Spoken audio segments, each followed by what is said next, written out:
क्या आप जानते हैं कि पश्चिम बंगाल के बीरभूम जिले में एक ऐसी जगह है जो 52 शक्ति पीठों में से एक है और इसे तंत्र साधना का गढ़ माना जाता है।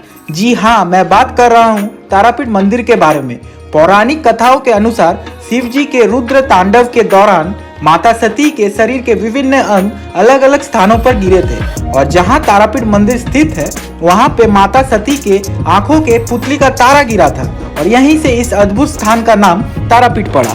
तारापीठ भी असम में स्थित कामाख्या मंदिर की तरह ही तंत्र साधना में विश्वास रखने वालों के लिए परम पूज्य स्थल और एक सिद्धपीठ है। दुनिया के हर एक कोने से साधु संत माँ की आराधना करने और सिद्धि लाभ करने के लिए तारापीठ में तारा माँ के पास आते हैं।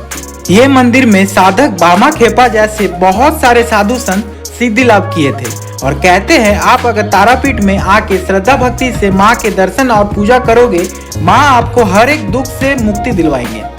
तो अगर आप भी माँ तारा के इस पवित्र मंदिर का यात्रा करना चाहते हैं तो ये वीडियो आपके लिए बहुत ही ज्यादा इन्फॉर्मेटिव होने वाला है, क्योंकि इस वीडियो में मैं आप लोगों से शेयर करूंगा कि आप तारा माँ के दर्शन करने के लिए आप लोगों को कैसे पहुंचना है तारापीठ में, यहाँ के स्टे ऑप्शंस, तारापीठ में खाने पीने के लिए क्या सुविधा मिलने वाले हैं, मंदिर के टाइमिंग्स क्या है और सबसे बेस्ट टाइम कब रहेगा तारापीठ विजिट करने के लिए।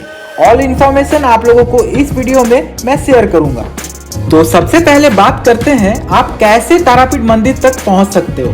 तारापीठ से near by big city Kolkata का डिस्टेंस है अप्रॉक्स 225 किलोमीटर। अगर आप कोलकाता से तारापीठ ट्रेन से आने का प्लान कर रहे हो तो तारापीठ के लिए जो नियरेस्ट रेलवे स्टेशन है वो आपका पड़ेगा तारापीठ रोड रेलवे स्टेशन और दूसरा है आपका रामपुर हाट जंक्शन। अगर आपके सिटी से इन दोनों स्टेशनों के लिए डायरेक्ट ट्रेन ना मिले तो आप वाया सियालदा या हावड़ा होके भी आ सकते हो। स्टेशन के बाहर ही ऑटो और ई रिक्शा अवेलेबल होते हैं और स्टेशन से मंदिर का डिस्टेंस अप्रॉक्स 6 किलोमीटर है। लगभग 15 मिनट में आप मंदिर तक पहुंच जाओगे। और अगर आप तारापीठ अपने पर्सनल व्हीकल से आते हो तो डिस्क्रिप्शन बॉक्स में मैंने तारापीठ मंदिर का गूगल मैप का लोकेशन दे दिया है। आप डायरेक्ट यहां तक बिना कोई डिफिकल्टी के पहुंच सकते हो। तारापीठ में स्टे करने के लिए आप लोगों को होटल्स के बहुत सारे ऑप्शंस मिल जाएंगे। ये रोड के दोनों साइड 200 से लेके 500 रेंज के अंदर ही नॉन एसी रूम्स मिल जाएंगे एंड एसी रूम्स 600 से 2000 रेंज के अंदर मिल जाएंगे। हम लोग मंदिर से 5 मिनट वॉकिंग डिस्टेंस में इस होटल में स्टे किए थे। होटल क्लासिक में डिफरेंट टाइप्स के रूम्स अवेलेबल हैं जो आप अपने रिक्वायरमेंट के अनुसार चूज कर सकते हो। हम लोगों ने 3 बेड वाला रूम लिया था जिसका प्राइस हमें सिर्फ 1400 रुपीज चार्ज देना पड़ा। होटल के कॉन्टैक्ट डिटेल्स आप लोगों को नीचे डिस्क्रिप्शन बॉक्स में मिल जाएंगे।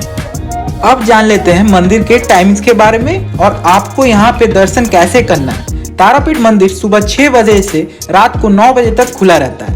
बीच में मंदिर दोपहर के 12 से 1:30 बजे तक दर्शन के लिए बंद कर दिया जाता है।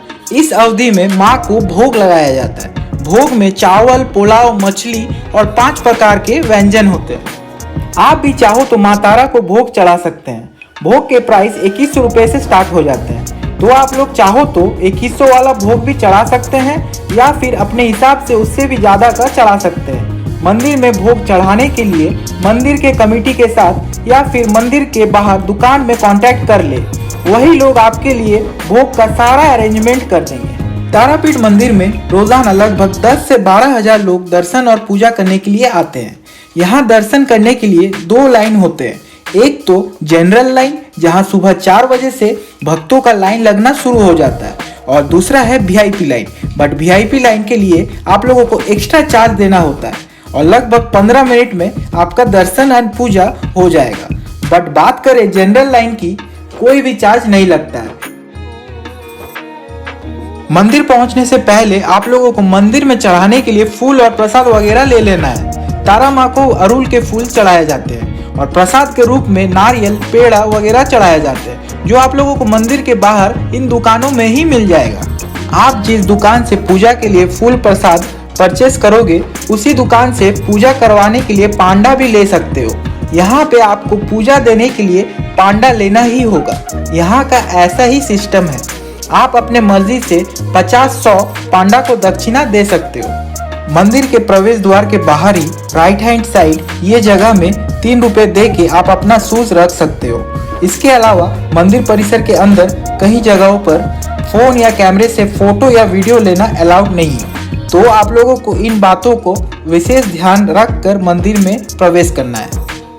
तारापीठ मंदिर में मां तारा की 3 फुट की धातु की प्रतिमा स्थापित है, जिसके 4 हाथ हैं और गले में मां खोपड़ी की माला पहने हुए हैं और उनकी जीभ बाहर है। मां के सिर पर एक चांदी का मुकुट है। मां के माथे पर कुमकुम लगाया गया है, जो मां तारा के आशीर्वाद के प्रतीक के रूप में पुजारियों द्वारा भक्तों के माथे पर लगाया जाता है। मां तारा के दर्शन के बाद मंदिर परिसर के अंदर ही और भी काफी सारे भगवान जी के मंदिर बने हुए हैं, आप फिर उनके भी दर्शन कर सकते हैं। इस मंदिर पर रोजाना बकरों की बलि दी जाती है।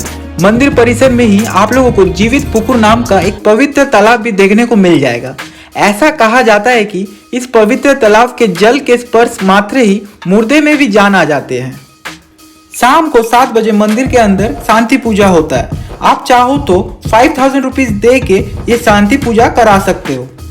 इसके अलावा मंदिर के पास तारापीठ महाश्मशान है। अघोरियों के लिए ये महाश्मशान बहुत ही पवित्र माना जाता है। यहाँ पे 2 महाश्मशान है, एक है तांत्रिक महाश्मशान और एक है सौपदाहो महाश्मशान।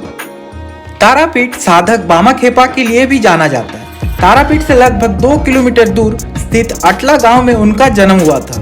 बामाखेपा ने अपना जीवन मां तारा के पूजा के लिए समर्पित कर दिया था। वो शमशान घाट में ही रहते थे और 18 वर्ष के अल्प आयु में विश्वास के बल पे उन्होंने सिद्धि प्राप्त की थी। बामाखेपा को तारापीठ के महाश्मशान में मां तारा ने दर्शन दिया था। बामाखेपा प्यार से तारा माँ को बड़ो माँ कहते थे। आप कभी अगर तारापीठ आओगे तो तारा माँ के दर्शन करने के बाद तारापीठ महाश्मशान में आके बामाखेपा के समाधि के दर्शन जरूर करें। अब बात करते हैं कि तारापीठ आने के लिए आप लोगों को कितने दिनों का ट्रिप प्लान करना चाहिए और कब सबसे बेस्ट टाइम रहता है यहाँ पे विजिट करने के लिए। तो 1 से 2 दिन का ट्रिप इनफ रहेगा। फर्स्ट डे आप यहाँ के लोकल साइट सीन्स कवर कर ले, जैसे कि जगन्नाथ मंदिर, बाकाराय, पोंचो पांडव, गौरी मठ, बामाखेपा जी का जन्म स्थल और शाम को यहाँ के लोकल बाजार को एक्सप्लोर कर ले और नेक्स्ट डे सुबह सुबह आप तारा माँ के दर्शन और पूजा कर ले। तारापीठ विजिट करने के लिए जो सबसे अच्छा टाइमिंग माना जाता है वो है सितंबर से मार्च मंथ का, क्योंकि इस दौरान गर्मी कम होने के कारण मौसम काफी सुखद होता है। चलिए लास्ट में आप बात करते हैं तारापीठ में आप लोगों को खाने का क्या सुविधा मिलने वाला है। तारापीठ में आप लोगों को वेजिटेरियन और नॉन वेजिटेरियन दोनों टाइप्स के खाने मिल जाएंगे। ब्रेकफास्ट में कचौड़ी, आलू सब्जी, इडली, डोसा और डिफरेंट टाइप्स के मिठाई अवेलेबल होते हैं और लंच में 80 रुपीज में वेज थाली ले सकते हो और अगर आपको नॉन वेज खाना है तो वो भी यहाँ पे अवेलेबल होता है। तो गाइस, ये तारापीठ मंदिर का पूरा ब्लॉग आप लोगों को इन्फॉर्मेटिव लगा होगा तो लाइक, कमेंट एंड सब्सक्राइब। तो चलिए मिलते हैं अपने नेक्स्ट ब्लॉग में, तब तक के लिए टाटा, गुड बाय।